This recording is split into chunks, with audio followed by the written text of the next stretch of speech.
नमोस्तु गुरुदेव। जब भी हमारे धर्म आयतनों पर संकट आता है तब जिन भक्त देव अपना प्रभाव क्यों नहीं दिखाते? जितने भी तीर्थ क्षेत्र हैं ये वहाँ रहने वाले भक्तों के पुण्य से है और पुण्य से ही सुरक्षा होती है। तो यहाँ रहने वाले जीवों का इतना पुण्य नहीं है कि देवता आकर के तुम्हारे धर्म आयतनों की रक्षा करें। सरकार के पास सैनिक होते हैं, पुलिस होती है, वो हर व्यक्ति के लिए सुरक्षा क्यों नहीं दे पाते? कुछ विशेष व्यक्तियों के लिए ही कानून सुरक्षा क्यों देता है? खतरा तो मरने का सभी को है कि नहीं? सबको है। मजदूर भी है तो भी, तो अकेले वीआईपी लोगों को ही सुरक्षा क्यों दी जाती है?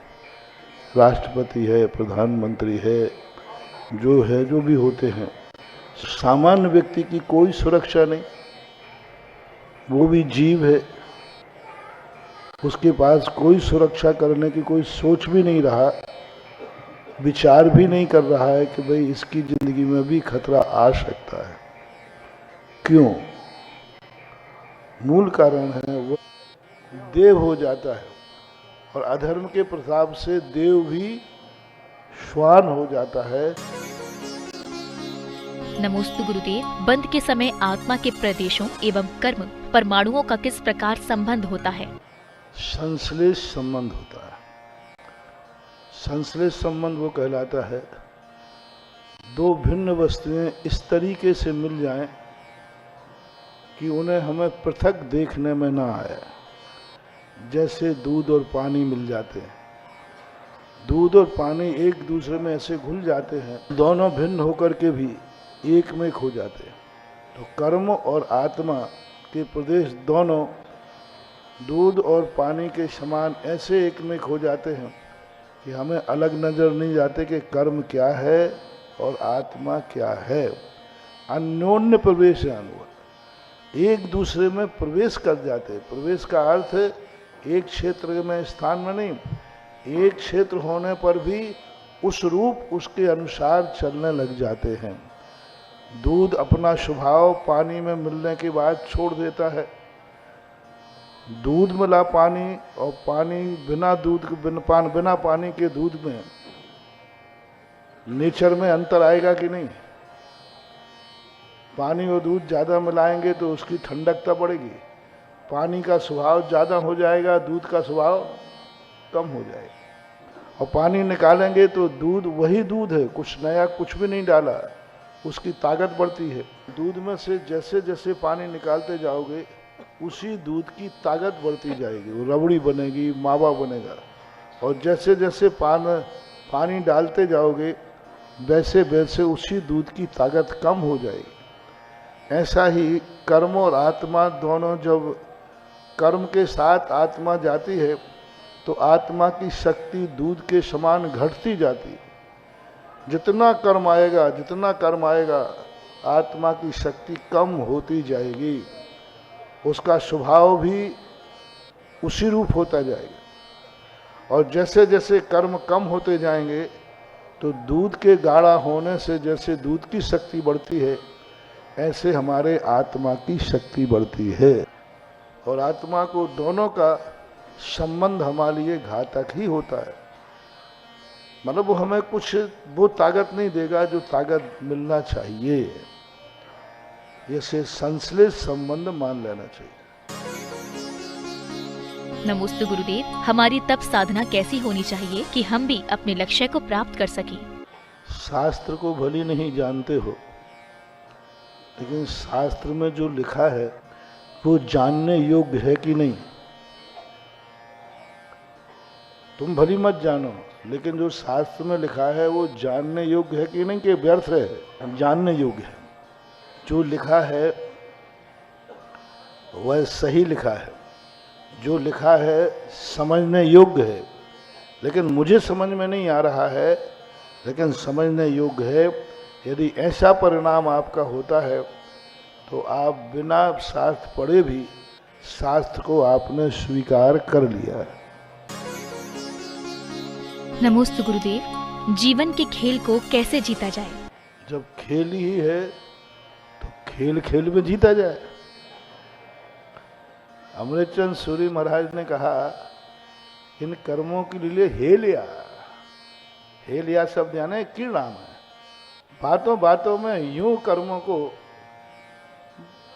पलायन कर देना चाहिए। बातों बातों में यूं, थोड़ी सी बात हुई, उन्होंने कहा लो अब ने कर्म मान लिया, अभी देखो इस कर्म को समाप्त करता हूं। 2 मिनट लगेगा इस कर्म को मिटाने में। आस्ताम तो मस्त वन वंस्त वांगे तत्संग कथापि जगताम दुरतानि हंति दूरे सहस्र किरणः कुरुते प्रभावै पद्मा करेशु जलजानि विकास भांजी। हाँ, रात भर का फैला हुआ अंधेरा एक क्षण में आपकी कथा मात्र से, क्षण मात्र से। और आगे एक और आया है पद कोई, क्या रात भर के अंधेरे को हटाने के लिए पूरा दिन लग जाएगा? दिन भर लगेगा? बोले नहीं, रात भर का फैला हुआ अंधेरा सूर्य की एक किरण निकलते ही भाग जाता है। सूर्यांशु भिन्न में विसारभर मंधकारम। हाँ, सूर्यांशु भिन्न में विसारभर। हाँ, रात्रि का अंधकार सूर्य की एक क्षण मात्र में सूर्य की किरण निकलते ही सारा अंधकार भाग जाता है। ऐसा भागता है, ऐसे भागता है, ऐसे भागता है जैसे गुरु पुख नक्षत्र में सुबह कोहरा भाग गया। जय हो, जय हो। लोग आज ढूंढते रह गए कि कोहरा नाम की चीज आखिर गई कहाँ गई। कल तो यही स्थिति और आज, हाँ तो ये सब भक्ति का, इतने सारे ललितपुर के लोगों की भक्ति यूं का बेकार जाएगी। कोहरा के कारण से उनके साधु न चल पाए, उनके गुरु न चल पाए और अच्छे से उनको दे, ये है सब है। प्रकृति ऐसी बात नहीं, पुण्य के सामने प्रकृति भी घुटने टेक देती है।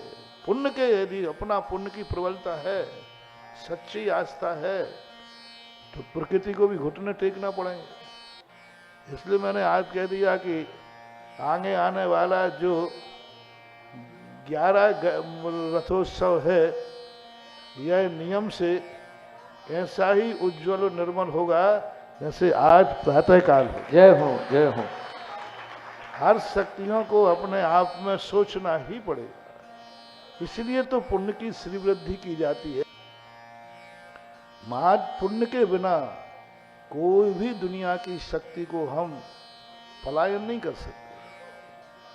सारे लोग डंडे लेकर खड़े हो जाते कोहरे को, हे कोहरा आज ललितपुर मत आना, मान जाता क्या?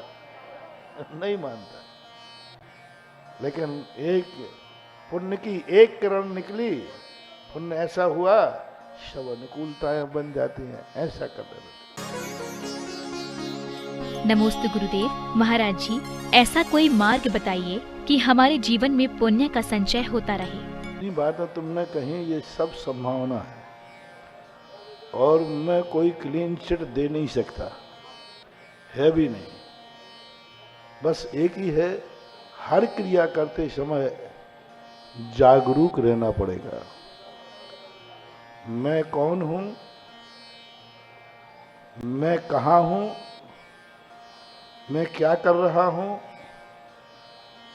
मुझे कैसे करना चाहिए, मुझे कब करना चाहिए, ये 5 प्रत्यय अपनी दृष्टि में रखो तो तुम्हारे लिए सब कुछ करते हुए भी तुम कीचड़ में सोने के समान अपने आप को चमकदार बना के रखोगे। ये 5 प्रत्ययों को यदि भूल गए तो किसी भी समय, मैं कहता हूं चलो 24 घंटे तुम धर्म ध्यान करते हो, मान लो 1 घंटे आप संसार के कार्य करते हो, तो भी मैं नहीं कह सकता कि तुम नहीं डूबोगे। डूब सकते हो, क्योंकि 1 घंटे में तुम वह कर डालो जो करने योग्य नहीं तो क्या करोगे। 363 दिन पढ़ने वाला विद्यार्थी 64 दिन यदि परीक्षा के दिन न जाए तो क्या फर्क पड़ता है, फेल होगा। ये जिंदगी ऐसे ही है महानुभाव। जैसे एक ड्राइवर रात भर पूरी गाड़ी सकुशल चलाई, एकदम सही चलाई, वो 400-500 किलोमीटर चला के लाया, बस 1 किलोमीटर ही सामने गांव रह गया था, और बस उस समय उसको मात्र 5 सेकंड को झपकी आई। जागा कितनी देर, जागा रात भर, और झपकी आई। सब लोग कहाँ मिले, गड्ढे मिले। अब तुम कहोगे महाराज जी ये 5 सेकंड को, अब ड्राइवर कहे साहब तुम सब मुझे डांट रहे हो, पूरी रात भर की प्रशंसा तो करो। अब क्या खास प्रशंसा करूं, 5 सेकंड में तो तुमने ऐसे ही जिंदगी है। कुछ नहीं कह सकते कि हम किस सेकंड में किस समय कौन सी गति का बंद कर लें और कौन सी आयु का बंद हो जाए। अर्थात यही जागरूकता है कि हमें हमेशा जागृत रहना चाहिए। ये जो 5 प्रत्यय हमने कहे, कौन हो, कहाँ हो, क्या कर रहे हो, कैसे कर रहे हो, कब कर रहे हो, ये 5 प्रत्यय हर कार्य में करते समय ध्यान रखो, तो फिर कहीं कोई खतरा है ही नहीं।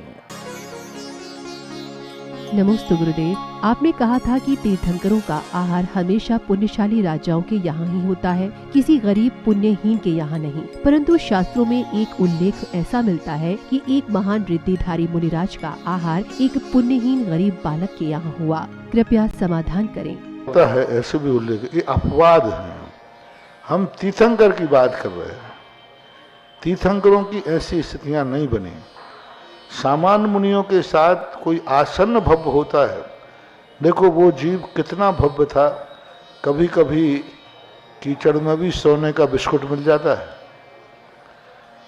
कोयले में भी डायमंड होता है, तो सभी लोग कोयले में खोजने लग जाए तो हीरा मालूम कहाँ बनता है, कोयले की खानों में बनता है, सबसे काला और हीरा सबसे। तो ये अंधे को चौराहे पर मणि मिल जाए, तो ऐसी कुछ घटनाएं हैं, ऐसी बात नहीं है कि नहीं है, सब चीज़ों में है। भगवान की पूजा में गजमोती भी चढ़े हैं तो मक्के के दाने भी चढ़े, और ऐसी तुमने एक आध उदाहरण दिया, तो ऐसी बात नहीं है। आचार्य से हम लोग भी ऐसे गरीबों के यहाँ हार हुए हैं जहाँ उनके पास खाने को भी नहीं था, सब्जी बेचते थे। तुम लोग हमारे पास भी उदाहरण है, चिंता मत करो। तुम ऐसे गरीब की बात कर रहे हो, मैंने ऐसे गरीबों के आहार किए हैं जहां की हाथ में रख कर के थैला रखकर सब्जी बेचता है, हाथ में थैला में सब्जी बेचता है, और सब्जी बेच करके गांव में अपनी आजीविका चलाते हैं। और उसके यहाँ आहार हुआ, और आहार होने के बाद तुमने अक्षण रिद्धि कही ना, तो यहाँ भी कम नहीं है, ध्यान रखना। आहार होने के बाद आज वो इतना सक्षम हुआ कि हमारे चतुर्मास में 5 लाख का कलश लिया। जय हो, जय हो। तो ये अपवाद कहलाते हैं। उस व्यक्ति का इतना पुण्य है।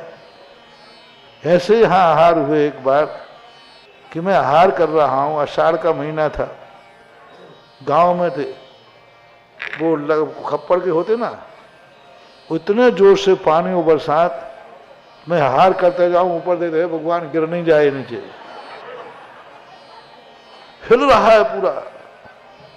अब मैंने जल्दी जल्दी लिया और मैं तो तुरंत बाहर निकल आया। उन्होंने कहा महाराज जी पहुंच, हमने बाहर पहुंचना भाई, बाहर क्या पता गिर जाए तो ऐसे अपवाद मार्ग होते हैं। वो उनके लिए उदाहरण देता हूं जो अपने पुण्य और पाप को तो कोसते नहीं हैं, अपने उपादान की तरफ तो दृष्टि रखते नहीं हैं। ये नहीं रखते हैं कि हमने पुण्य नहीं किया है, हमारे पुण्य, हमारे कौन सा पुण्य बना है, वो ना करके निमित्त पर ही आरोप लगाते हैं। उनके लिए ऐसे उदाहरण है। बाकी जैन धर्म अनेकांतमयी है, ऐसी बात नहीं। बिल्कुल ही गरीबों को ध्यान नहीं देंगे तो बेचारों का, और उन्हीं का पूरा ध्यान देंगे तो तो सब होता है, अनेकांत धर्म है, सबका ध्यान रखा जाता है। पर सबसे बड़ी चीज है जैन उपादान दृष्टि रखो। हमारा उपादान देखो, उसका उपादान कितना प्रबल था कि अक्षीण रिद्धिधारी मुनिराज आए और रत्नों की वृष्टि हो गई, बिना पुण्य की नहीं हुई, ये ध्यान रखना। कोई धोखे से उसने ऐसा पाप किया है, बाकी पुण्य तो होता है। नमोस्तु गुरुदेव।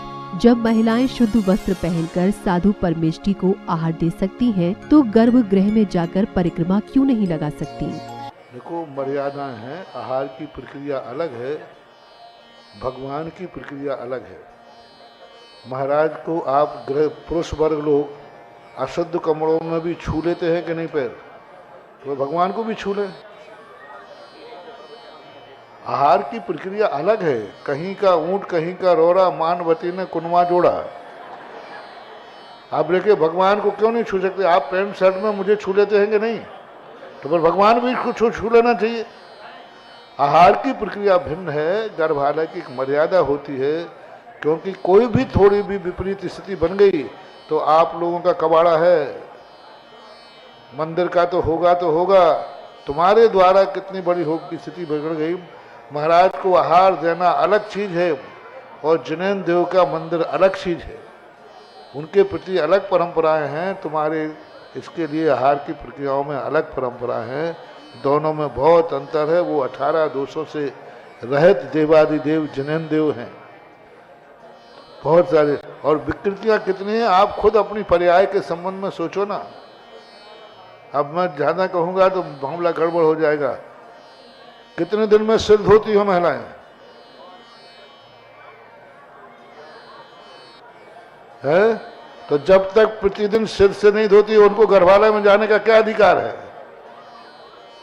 तो ऐसे एक उदाहरण दिया अभी, बाकी और हम बोल नहीं रहे, चलो जो है सो है, रहने दो। एक बार एक व्यक्ति ने कहा, बोले महाराज जी देखो, चौके वगैरह में आपके ऊपर महिलाएं आपके पैरों पे जल ढाल देती हैं, तो फिर भगवान का अभिषेक करने में क्या बाधा है? अरे मैंने कि मामला इन्हें पकड़ लिया है, तो अब मेरी भी खोपड़ी चल जाती है। मैंने कहा एक बहू अपने ससुर के पैरों पर जल ढाल सकती है कि नहीं? जैसे चौके मौके पे जाते ना, पैर धुला सकती है। एक बिटिया अपने पिताजी के पैर धुला सकती है कि नहीं? तो फिर उसको नहला भी सकती है। कितना अंतर है? पैरों पे जल ढालना और नहलाने में कितना अंतर आएगा? बहुत अंतर आएगा। इसलिए भगवान का निहोन और अभिषेक में ऐसी जोड़ी बैठालते हैं, जब यहां डाल सकते तो वहां क्यों नहीं? महाराज अलग चीज है और भगवान अलग चीज। सुधा समाधान